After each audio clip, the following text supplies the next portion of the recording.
do. And what we Sorry. don't do is we don't conduct the elections. We don't register. That is all done in Illinois by 108 local election authorities, and that's 102 county offices, county clerks primarily, and 6 municipal boards of election. So they're the ones that really do all the heavy lifting on election day. They're the ones that have to set up the polling places. They register all the voters. They have to recruit election judges, which is always a major challenge. They have to find voting locations. All of that stuff is done by the local elections. What the State Board of Elections does is we are more or less the administrative support in a lot of ways for the local election authorities. We have several divisions. One of our biggest responsibilities is we have a division of campaign disclosure. And so we are the ones that campaign committees have to report their finances to, and we have to make sure that the Illinois Campaign Finance Act is followed. We have a division of voting and registration systems, and that's the division that talking about a lot tonight, because they're the ones that do all the testing of the voting systems that are used in Illinois. They do the certifications. They will be out and testing in a handful of counties that we select before every election to do that. They also assist the local election authorities. Can I ask a question here? When you say Sure. testing, what are they testing? They're testing, basically they're testing the tabulators to make sure that they can read your ballots correctly. And I'll get into that in a little bit, in a bit more detail. We also have a division of election operations that works with the local election authorities to make sure that as they conduct elections, if they have questions about how things should be done, a little help interpreting the election code sometimes, and the election operations division also does us of the vote after an election. That's when the election authorities upload their results to us. We double check them, and then our operations division publishes our official vote totals book. So getting back to the division of voting and registration systems, since we're talking about security, I'll start from the very basics, which it begins with number one. In Illinois right now, we have 6 systems that are approved for use by our local election authorities. They can choose from any one of those 6, and but in order to get accredited for use in Illinois, before they can even come to us, they have to be approved by a voting system testing lab. That's a federally accredited testing lab that puts all of the equipment in a system through its paces. Make sure it passes security tests, accuracy tests, all of that. That has to happen before they can even come in to Illinois to be tested.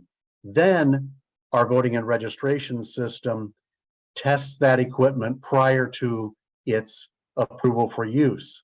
And again, that involves basically making sure that legislators can read every ballot style that's in use in an election. And Michelle can probably talk about how many dozens and dozens of ballot styles there are in a county like Champaign County. I know I'm talking to you from Springfield, and typically I think Sangamon County will have 150 or so ballot styles, depending on what the election is. Those tabulators have to be able to read all those ballot styles accurately, 100%. So when you say ballot styles, does that mean it's just a different ballot, perhaps for one township that has a school district and another that doesn't? Correct. Depending on where you live, depending on what precinct a voter votes in, you may be voting for a different county board candidate. You may be in a county board candidate A, but congressional candidate B, and state representative candidate C, state senate candidate. All of those might be, mixed depending on where your precinct is. And it can get a whole lot more complicated in the odd number year elections, the consolidated elections, because that's when you have elections for municipalities within a county, library boards, park boards, school boards, city councils, village councils, all of those. And you may have township officers as well. So depending on where you live, you're going to have a whole different set of candidates to choose from, within the, could be, like I said, 150 or so of those and Sangamon County, Champaign County are kind of middle-sized counties in Illinois. When you get into the collar counties around Chicago, Cook County, city of Chicago, then you're into many, many more ballot styles. All of those systems have to be able to handle every type of ballot that they could face. They have to be programmed for that.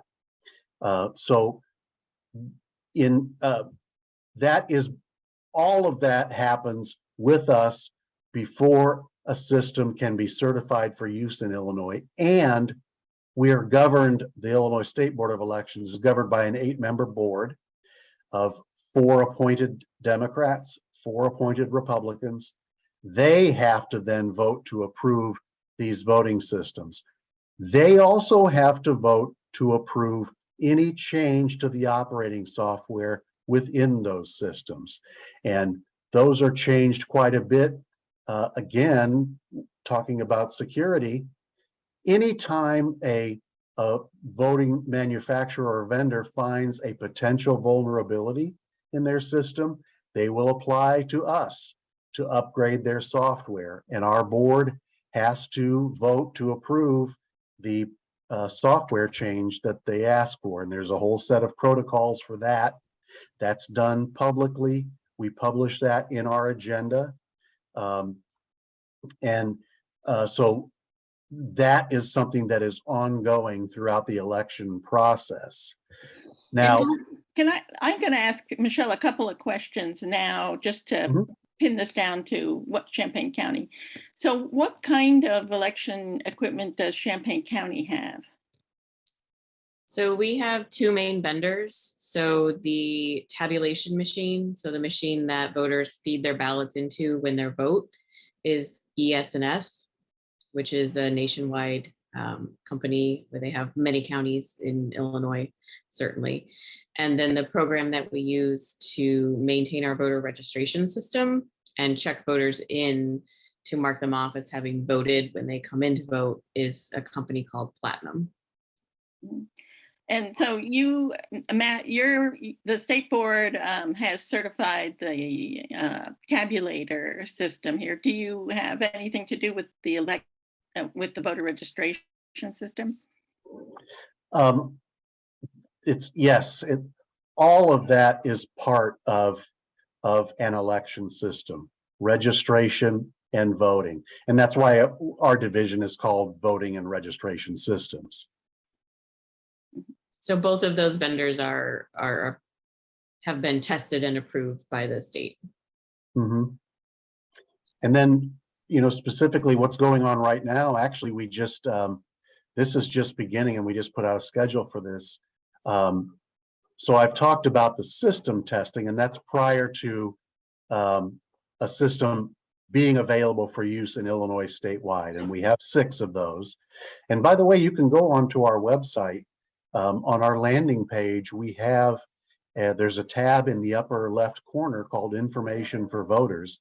And if you hover over that, you will get a whole range of information. And you can find on that, we provide all of the election jurisdictions and all of the equipment they're using and who their vendors are. So if you're curious about that, you can look that up. There's also a list of the 6 vendors that are currently in use in Illinois. But what's about to begin we've started scheduling now the pre-test of our of election equipment. And before every election, the Board of Elections selects a handful of counties that we go out and test. And those are done by a mixture. Sometimes it's at random. Sometimes it's if a jurisdiction had any sort of a problem that our staff feels like might warrant looking at, they'll add them to the list. So that's going on right now. And just to be clear about this, the concerns we've had have been around one voting manufacturer, Dominion, and that is not the one we're using in Champaign County. Is that right? No, we have No. no Dominion technology or systems. And I'd like to address that too, because we have spent so much time since the 2020 election really trying to educate voters about why all of the talk about rampant voter fraud is completely unfounded. There is not a shred of evidence that has been produced anywhere to indicate the kind of widespread fraud that's being discussed that would be enough to change the result of a national election. And caught in that was Dominion. Mhm. And Dominion equipment is used in Illinois, and Dominion is one of the biggest manufacturers. It's one of the biggest election companies out there. The rumors that came up about Dominion equipment, about being a foreign country, being programmed in Venezuela, all of these things are completely untrue.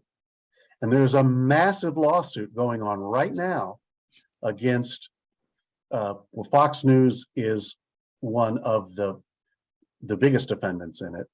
But there's a whole slew of them, and it's Dominion suing for defamation because of these false claims that were made and repeated over and over again, even when Dominion presented evidence and told them none of this is true. So if you live in a county. So the process that voter fraud years ago was thought to be this voter that comes in and votes twice or votes under a dead person's name or something. But what we're talking about has been the concern lately is where the actual machines have been manipulated to come out with different results. And what you're talking about is the different processes that make sure that this does not happen. Well, and one of the most basic things that people really need to understand when you hear about vote fraud, manipulation, hacking into voting systems, a lot of the things that came up post 2020, this idea that these tabulators could be reprogrammed to switch votes en masse, thousands and millions of them. The tabulator that you put your paper ballot into, and if you're voting on a touch screen that then either generates a paper ballot that you feed into a tabulator, or generates a receipt that you can look at to verify your vote, none of that equipment is ever connected to the internet. And the cards that are used to program those pieces of equipment, that the cards that allow them to read all those many ballot styles, those are programmed on computer equipment that also is never connected to the internet. So the idea that a remote hacker could get in and somehow change the software within a voting system and change votes is completely unfounded. So Michelle, when is there anything at the polling site that is connected to the internet? I mean, you must have the voter registration information itself must be on the internet. Otherwise, you'd have to have huge books of all the voters in the county at each site. Yeah, the laptops that we send out that are the check-in stations per judge are connected to the internet. And that's also then to allow so that if I checked in at the Brookings Center and voted there, it would be immediately reflected to all of the other sites. So if I drove across town and tried to check in at Meadowbrook as well, when they pulled me up, they'd say, oh, nope, you've already voted, so you can't vote again. So all of the voter registration roll is online in that capacity for checking voters in. But again, none of that part is connected to the tabulator system where the ballot actually goes once the voter has completed it. So there's two Bring our separate. own internet as well that is secured. So we are not, we're not pulling down like public Wi-Fi or something. We're pulling down our own secured, password protected internet. Yeah. That's a big point too. I've been sort of asking the questions that occurred to me. If anyone else has questions and they want to just jump in, then just go ahead and do that. Can you hear me? This is Ruth. Hello? Who is it? Ruth? This is Ruth. Can Ruth, you hear me? Yes, I can hear you. I can hear you. Just a quick question to Michelle again, just as she just finally commented that these are secured connections, the ones that are the systems that are connected to the database, the backend voter database. So are they, they're fully secured, using a VPN connection? Your systems are fully patched and. Yes, we, yeah, so we have a fleet of laptops, and every election after the election, we completely factory reset every single laptop so that when we regenerate it for the next election, it is completely up to date with the correct, patches, software updates, malware updates, all of that kind of stuff is, completely start from fresh. We reinstall all of our programs over again. So nothing is like lingering with security holes that we didn't know about or anything like that. And then everything on site, the desktop to the laptop has a password. All of the software programs on it have passwords. The internet has a password. So there's a lot of passwords. And you use the password manager at the county clerk's office? Do you use a password manager for protecting passwords? Not a digital one. Staff? Not a digital one, no. Okay. So how are passwords protected amongst your staff, or are they just jotted down on? Well, the election notes? passwords are, yeah, they're very old school. I write them down every election because we remake them every election and they sit in a safe. Do you email passwords to your staff members ever? No, Okay. No. Yeah. So, I mean, I'd recommend a password manager, just to complete as one of your completions of your security. That's a standard recommendation. I'm a former IT auditor at the university, and that was what would be one of the things that we'd cite you on, is not using something like that and educating your staff. Something like, there's several of them out there. They're all good. So just a suggestion. If anybody ever asks, they could get nervous about that. And which platform do you use? Is it Windows? Yes. Android?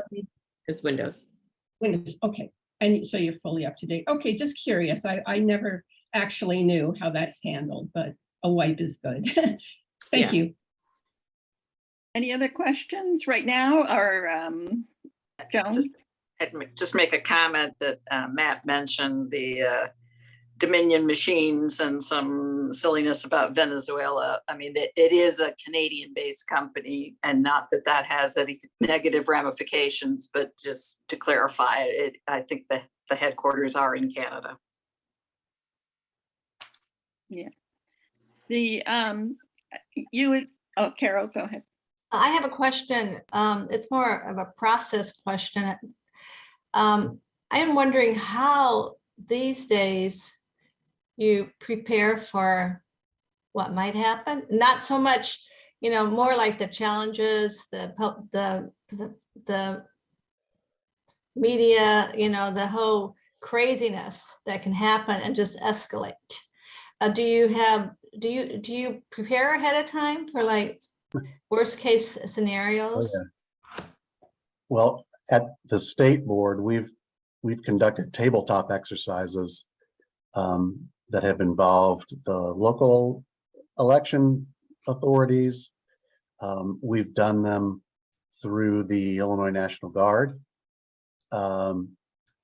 And we've participated in national tabletops too with other election authorities around the country.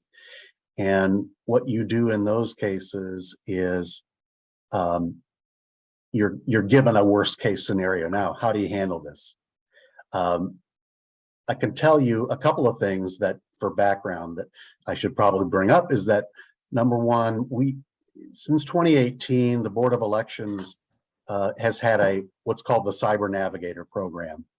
And we used federal election money, a $14 million grant to start the Cyber Navigator program. And the intent at that time was to make sure that every election authority throughout the state, all 108, have access to the same resources, cybersecurity resources and training that we have at the state level, that some of the larger jurisdictions already had.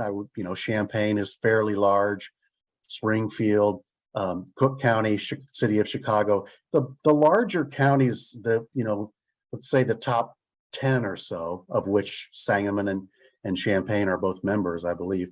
They all had pretty robust cybersecurity training. They had their own IT staffs, those kind of things. A lot of the smaller counties did not. Some of them shared an IT staff with the rest of county government. Some of them shared it with an adjacent county. So the Cyber Navigator program has put two cyber experts, assigned them to each one of we have 4 zones in Illinois. The state's divided into 4 zones. There are 2 cyber experts in each zone. They're assigned to various jurisdictions. They've worked training the staff to make sure that that they know about proper cyber hygiene. They do risk assessments regarding equipment, even on the physical office. They can do risk assessments on that. And then through the Cyber Navigator program, we give out grants to the election authorities so they can replace old computer equipment, so they can update their systems, pretty much anything to do with election security. That was begun back in 2018, and it's kind of become a national model. It won a national award, and I know that a lot of the clerk's offices really appreciate having the navigators there. There's a lot more that goes into it. I could do a whole presentation along with one of my colleagues who manages that program on what the cyber navigators do. But basically, it helps protect the offices from cyber incidents, and it helps them interpret warnings that are coming in through a communication network that we belong to, called the Election Infrastructure Information Sharing and Information Sharing. It's the EIISAC. Michelle, maybe I can't remember the acronym. We have a lot of acronyms in the election community. But getting back to the question, number one, we do a lot of these tabletop exercises. Look, what if something happens? How do we get the message out to people? We have a whole crew of people who work on election day in the state police, state terrorism and intelligence center here in Springfield, just monitoring social media. And we work with Facebook and Twitter and Google. We've got keyword searches going on all the time, looking for Facebook posts or tweets that are perhaps posting misinformation or disinformation about the election in Illinois, and we can quickly get those pulled down if they happen. Those are some of the things that we're doing to be prepared. And one on that, regarding that question, the problem isn't so much that we anticipate. I mean, this will be our 3rd election with the cyber navigators aware and and with our security team working. But the problem really, we haven't seen a lot of disinformation and misinformation that we need to get taken down right away. We really haven't. It's been very smooth in 2018 and 2020. The problem is if, for example, in Calhoun County, if on election day, someone in county government, doesn't have to be the clerk's office, doesn't have to be related to elections at all. If they open an email and a ransomware attack gets launched against county government in Calhoun County, that's going to instantly become a national story. Attention is so heightened right now around all of this stuff that this is how high the stakes are. Anything that happens, even in a small election authority, anywhere in the country, is going to become national news in no time, even if it's not affecting the elections, which something like that would not shut down an election. And we do have a response team. We work with the National Guard. This will be our third election working with them, our third election cycle. But we're very much attuned to, what a worst case scenario could be. And in a lot of cases, I think what people need to realize is that it doesn't necessarily have to involve the election structure. It has to be any kind of government, especially county government, especially a county clerk's office, that's interfered with in any way, for example, through a ransomware attack, which we've seen all over the country. Whole cities. Atlanta fell victim to a ransomware attack. That happens on election day. It's going to be a national story. So even though that's not going to shut down the election, it's going to be looked at as, what's insecure here? What else is going on? What other kind of hacking is going on here? That's what we don't want. That's why in a lot of ways, that's why it was so dangerous when the massive election fraud allegation was even introduced to the election discussion, because it creates a perception. And the way it's happened, they haven't presented evidence to say, here's what happened in Illinois. This is why we think there's fraud, because we could refute that. We could present evidence to refute that. But you can't disprove a negative, and that's a big problem. But I don't want to get too far away from the initial question, but we think about worst case scenarios a lot, and the messaging, how are we going to respond to that? How do we get it out to the voters as quickly as we can that, hey, there has been a problem. Here's what it is. It's not going to affect the election. We're on it. So, and we have the ability on election day to mobilize through our work with the National Guard. We can get some of their specialists to a location very quickly. Hey, Michelle, can you tell us how you're preparing for these what if scenarios?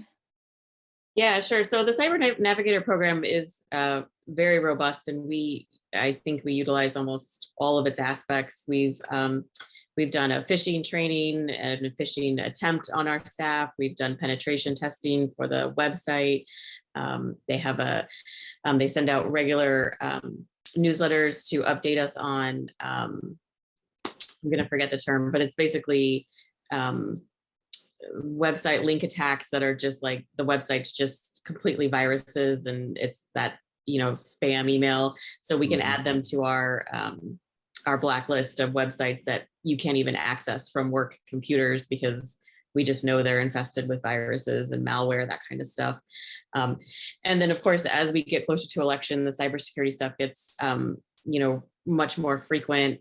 There's a day of texting alert system that we're a part of. So if there is some kind of statewide or national cybersecurity incident, we would like instantly be texted about it. We could address it. We also utilize a program in the office, specifically in the clerk's office, so that if some staff person's computer does become infected with malware, we can instantly quarantine and isolate that computer and prevent that malware from spreading across the network to the other computers. And that's just the staff computers. The computers that we use for voter check-in at the polling locations are on completely separate networks. So something that happened in the office wouldn't even impact a laptop that's deployed to a polling location. And then after the pandemic, we really have spent a lot of time just kind of sitting down and being like, what if a polling station caught on fire? What if half the judges got sick again? What if there was a tornado? So we do have a lot of those what if plans already prepared. We have a certain amount of election equipment set aside, stored separately. So if like there was an incident, we have emergency equipment we could pull out and still utilize. So I mean, basically a tornado could rip through Champaign County the day before election day, but we would have enough to be able to set up a polling site and get people voting as needed. So we do spend probably a lot more time than is necessarily good for a stress level spending, thinking about like what are all the terrible things we might have to deal with. But I think that a lot of people got that crash course with the pandemic. I remember, very distinctly in March of 2020, and the governor announcing the state was going to shut down. And it was basically waiting until after the election was over. So, hey, everybody, go do this election while there's this, virus that we really don't understand raging across the state. And then as soon as you're done with that, then we're all going to go and retreat to safety. And, at that point we were, still doing things like going to the store and buying out all the hand sanitizer and the wipes and just trying to figure out what we could possibly use in the meantime to protect the judges and ourselves. So we definitely got really up to speed at that point going forward of like, we need to have a better idea of like what our plans would be if these things happen. So yes, we have a lot of contingency plans.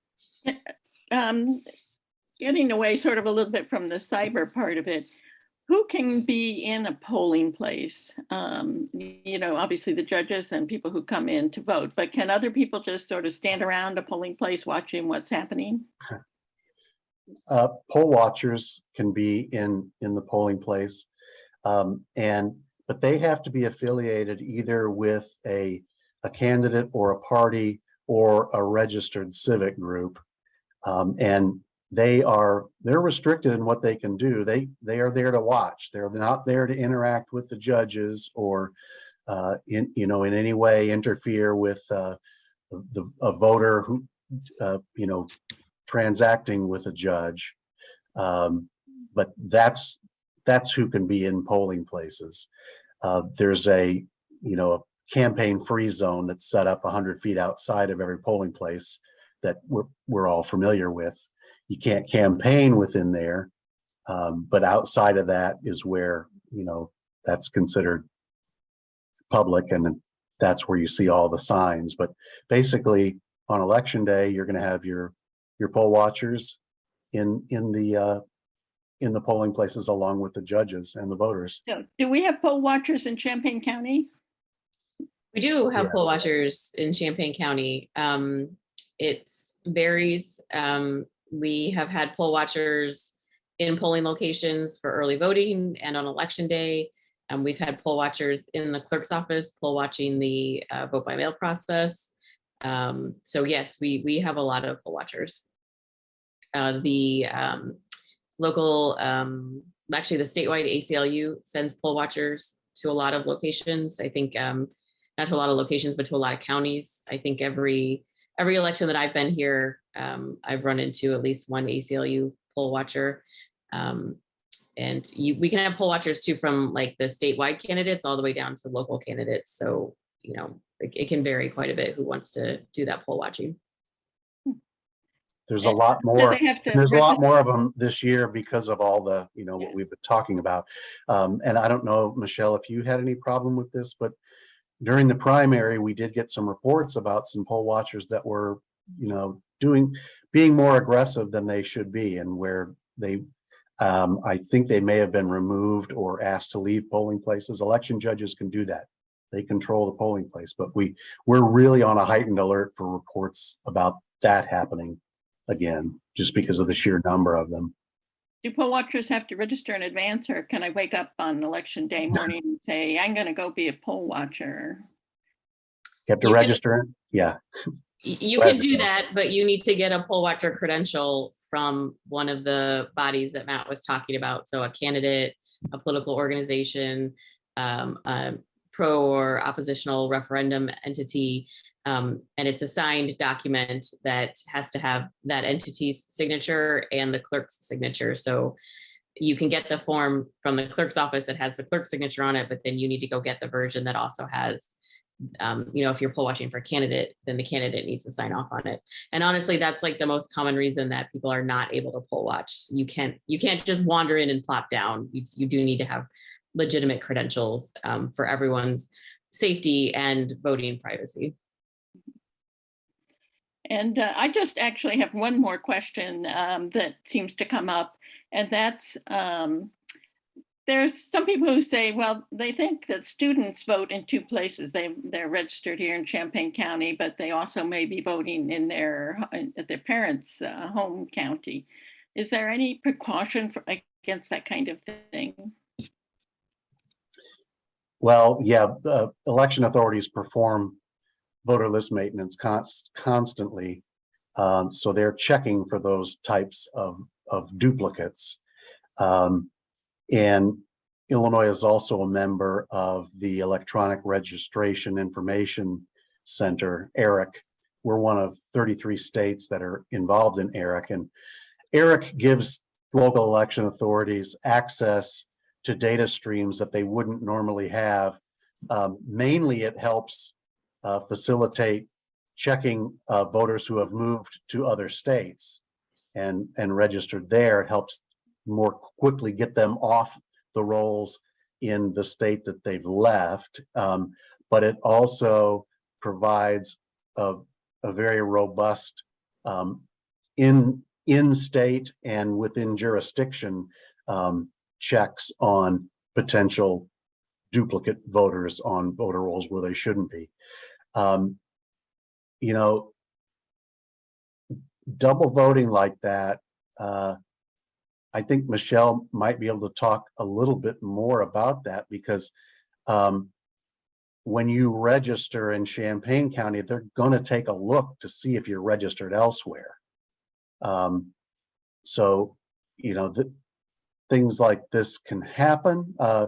More typically, what we would see would be someone, who goes to Florida in the winter and is registered there and also is registered here, and that can cause problems as well. Mm-hmm. But that's, yeah. It is very, very, very difficult to double vote, if not nearly impossible by accident to double vote. So as Matt mentioned, we're constantly checking the voter roll. So every time we send out any type of mail communication to a person and it's returned to us, they automatically get set into a confirmation process where they have to verify their address, that they're currently here and that they should be a registered voter in Champaign County. So as you can imagine, with specifically the students on campus, the vast majority of the students who move every year at minimum are, that is where all of our returned mail comes from. So the students are constantly having to redo those addresses, redo those registrations. And then there's an entire process after the election where the voter who voted is actually cross-referenced.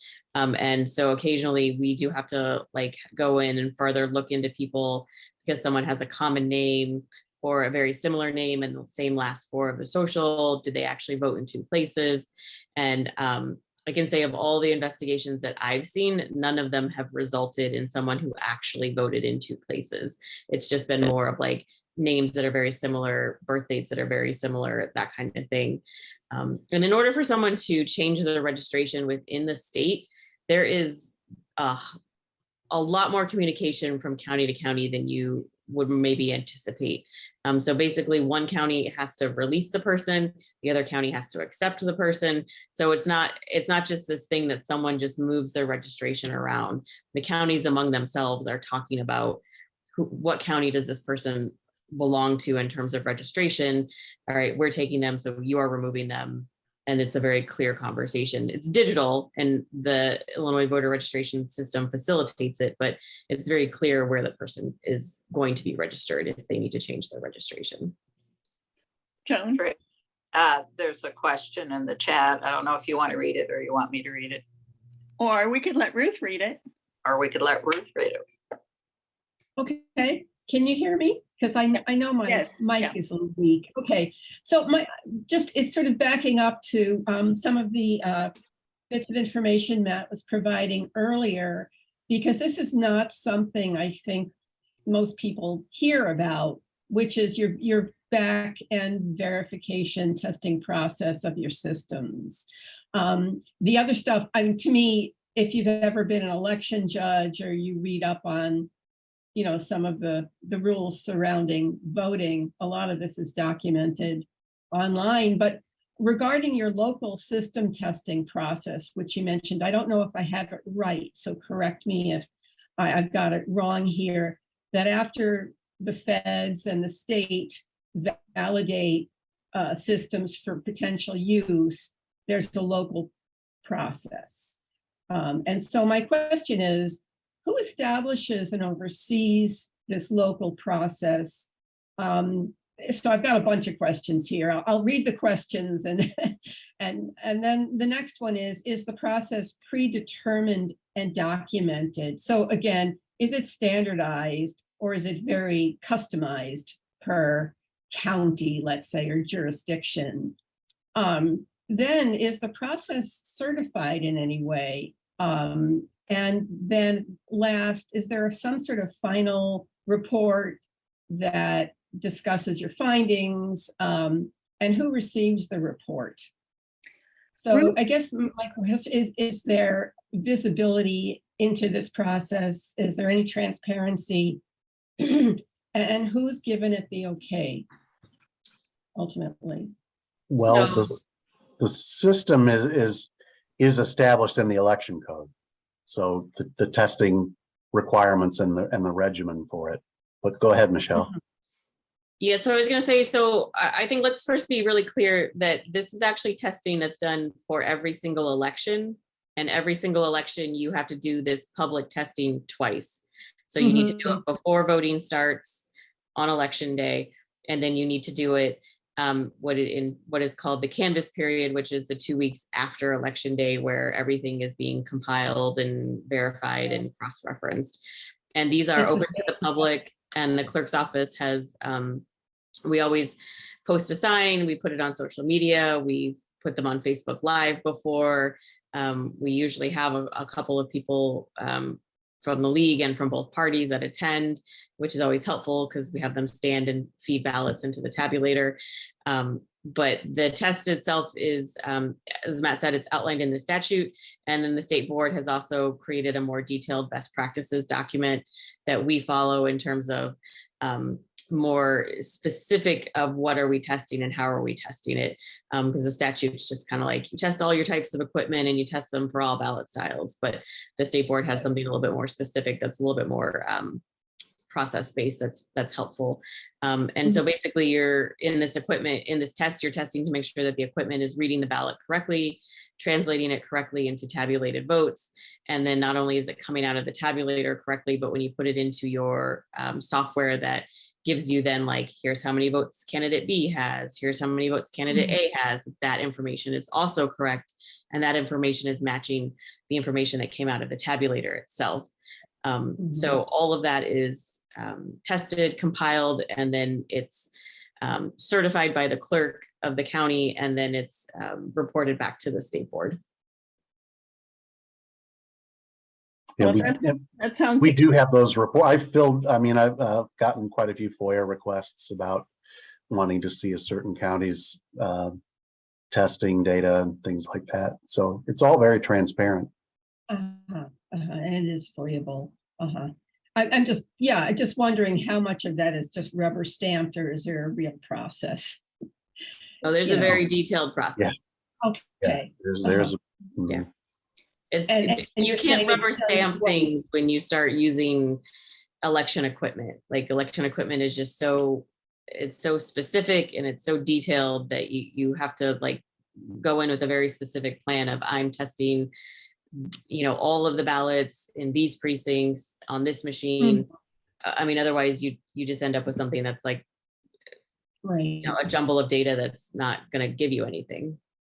Right. And so then the pre-test and the post-election test match, or there's a correlation that you're So looking for, is that right? The pre-test, you need to do like a wide variety. You need to do all of your ballot styles. So depending on what kind of election it is, it can be a much larger pre-test than other types of elections. But you're basically testing to make sure that all of your ballot styles are being read by the tabulator correctly. And then in your post-test, you take a tabulator that was used, and actually you have to do an early voting tabulator and an election day tabulator, and you have to do 5 or 6 precincts that are selected by the state board that you don't know about until like after election day, and then they just tell you, here's the precincts that you're doing. You have to go get those tabulators, and then you just run all of the ballots through those tabulators again, because you should get the exact same results that you got from election day. Great. Now, my concern is that I'm glad to hear that's done and that's all in place, because if then you've got, let's say, troublemaker A coming back to say, well, I'm unhappy about this or that, or I believe there was something untoward that went on, you have your evidence. I mean, you have a certain amount of evidence anyway to show that there was little chance of tampering, with the actual machinery or something to that effect. I mean, I'm assuming that's part of the reason that you're doing these. that's probably close to 100% of the reason that we're doing those. But unfortunately, I mean, with the 5% retabulation, what I ran into post 2020, when all the craziness was going on, was I was flooded with calls from people demanding an audit. We want an audit. Yeah. And I would explain to them, we do that. It's 5% of all precincts statewide, and it's got to be 100% accurate. But they were seeing, what's happening in Arizona. Things like that. And again, this gets back to the idea of unfounded voter fraud, and how are we supposed to prove that it doesn't happen here? We did 5%. They don't know what they're really asking. And I think when people say an audit, they often mean an independent audit, but like what happened in Arizona and other states, these were fraudulent audits. Essentially, they weren't done by auditors or the auditor general or the inspector general, right, of a state, or, Yeah, and I think Georgia did a hand count actually to sort of quell the waters, calm things down there. And that didn't necessarily work. Okay. Oh, great to know, Michelle. That's interesting. Thank you for that information. I didn't realize the testing business going on. Great. Thank you. I have a question. One of the people are comforted by the fact that there's a Republican judge and election judge and a Democrat election judge at different places during the process of voting, picking up the ballot box or election day. Do you worry, given that it's become such, I would say at some level, a dangerous job? Do you worry about not having enough election judges who are really a key part of the election process? Yes. Every election, particularly after COVID, we had a large amount of judges who didn't feel safe, serving because of their health issues, which completely understandable. A lot of them have come back, which we appreciate. But with the mask mandate gone, I'm a little worried for them for this election. But our biggest concern, honestly, is we do not have, so the election judge pool is historically an older crowd because it's retired people who have the time to do this on a random Tuesday in March and November. What I've seen in the last 3 or 4 years is that the Republican election judge pool is aging out and there are no young people replacing them, or there's a much smaller amount of young people replacing them. So right now we have probably a 5-to-1 Democratic to Republican ratio of election judges. And so, while we beg the Republican judges to go where we need them to go because we don't have another Republican judge that'll go there, that kind of stuff, we do, end up in situations where we don't have the balance that we want because we don't have enough Republican judges. So that is our biggest concern, is that we have, if you looked at the total number, we have plenty of judges for this coming election. The June election, I think, was an anomaly because you're not supposed to have elections in June and no one was really around. So it was very difficult to get judges in general. But we don't have as many judges of both parties that we would prefer to have to ensure that we had the balance that we needed everywhere. Is that a common problem, do you know, in other states or elsewhere in Illinois? My understanding is that yes, it is a very common problem. Yeah, we hear about it from lots of counties. In fact, the law was changed not that long ago to allow 17-year-olds, high school students with a certain GPA to serve as election judges. I think it's 16-year-olds now, right, Michelle? I think 16-year-olds can. I think they just took the age off. It's just like junior, senior. So yeah, that's what. Okay, yeah. So but they have to take the judge training, and there's a GPA requirement. I think it's 3 out of 4. They have to be a good student. So that was an effort to kind of infuse some youth into the judge corps. And I'm not sure how that's going, but I know one thing that we've heard is that the election judges do like it when the teenagers work, because they're good at doing registrations on the day of the election, because they like to do that on the iPad and stuff, and a lot of the judges aren't quite as I've served computer with friendly. a couple of young people like that, and it was a really good thing, in my opinion. I was just wondering if they've returned, if there's any data yet on whether any of those people, younger folks, return to do it again. Well, I mean, you have to remember, we may get them for a year or two and then they go off to college. So it's a pretty, kind of a revolving door of short-term judges. And I'm sure that they probably go off to college and they serve wherever they go, but they're not serving here. And we have quite a few high schools or U of I students that serve, but then we also run into a situation where they don't have their own vehicles. So they tend to be concentrated on campus polling locations because that's what they can get to.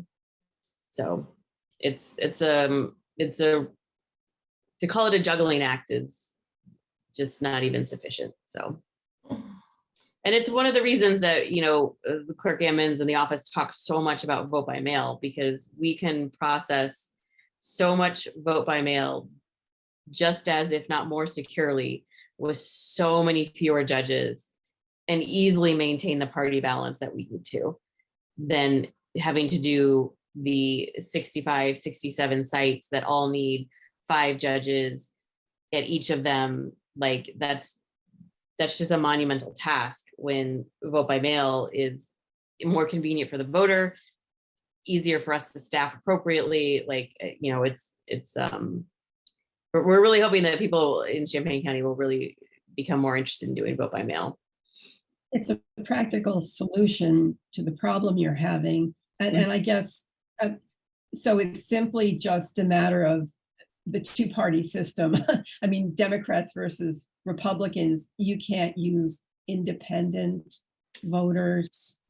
No, you have to pick a party, and it has to be Democrat or Republican. I see. And you have a question? Go ahead. Michelle, you mentioned voting by mail, which I've used, and you're right, it's so easy. what I think a lot of people may not know is the security that is done in your processing once the mail ballot arrives at the county clerk's office. I wonder if you could share some of that, because that's an area that people can't usually see. And Mhm. so they often wonder what security measures are in place as that mail ballot goes through the process. Sure. So the ballot is never alone. The ballot always has a Democrat and a Republican with it, basically from the moment we pick it up, either at the post office or at a drop box. It's picked up by a judge from both parties together. They bring it back to the office, they check it in together. It goes through a sorting machine that date stamps it, time stamps it, so we know when it's arrived. And then it's essentially digitally, we take a digital picture of it. And then when the signature verification process is done, it's actually done based off of the picture. So the ballots themselves are securely stored and they're not handled extensively once they're checked in into the clerk's office. They are organized based on how they were scanned into the machine, into a tray. The tray is kept in a very specific place that is locked in the office, and they stay there until we're ready to either accept the ballot because the signature has been verified, or it needs to go through the challenge process, which is rare and very rare when you think of how many vote by mail ballots we actually get. The signatures are verified by judges, trained election judges as well. And then once the signature is accepted and the ballots are being accepted, then they go through the process of actually being opened, which again is an alternating system. So like if the judge who opens the ballot is a Democrat, then the judge who signs off on the ballot is a Republican, and then the judge who puts it in the tabulator is a Democrat. So it's constantly changing from party to party as it goes through the system. And it's, I mean, that's like a really high level. If you are super interested in vote by mail, I would definitely encourage you to become an election judge, because we use election judges to process the vote by mail. Or you can come in and poll watch as well and see the actual process in action. Okay, we've gone on a little bit, so I really thank you guys for giving us your time. It was an incredible, I mean, the detail and the security that surrounds the election process, I think would be a revelation to most citizens. So we're glad to have this program. We're going to post it on our YouTube page, and so it should be available to anyone who wants to watch it. But I want to thank Matt Dietrich, who is the Public Information Officer of the State Board of Elections, for his time, and Michelle Jett, who is the Operations Manager for the County Clerk's Office. And we're all going to go out there and vote, right? If you haven't already. So Vote by mail. vote by mail. Vote by mail. Send people to elections.il.gov. They can do their registering there. They can also apply for their vote by mail ballot if they haven't already done so. Our site has a place that'll walk you right into the Champaign County Clerk's office to get into their application system.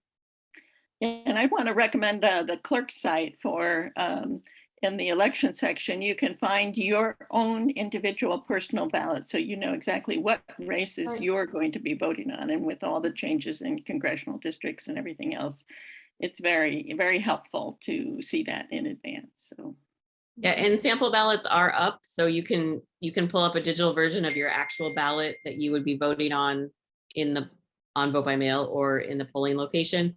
And you can also confirm what we're calling is your home precinct, because you can vote at any location in Champaign County, but if you really like the idea of going to the one designated for your precinct, it will tell you what location that is as well.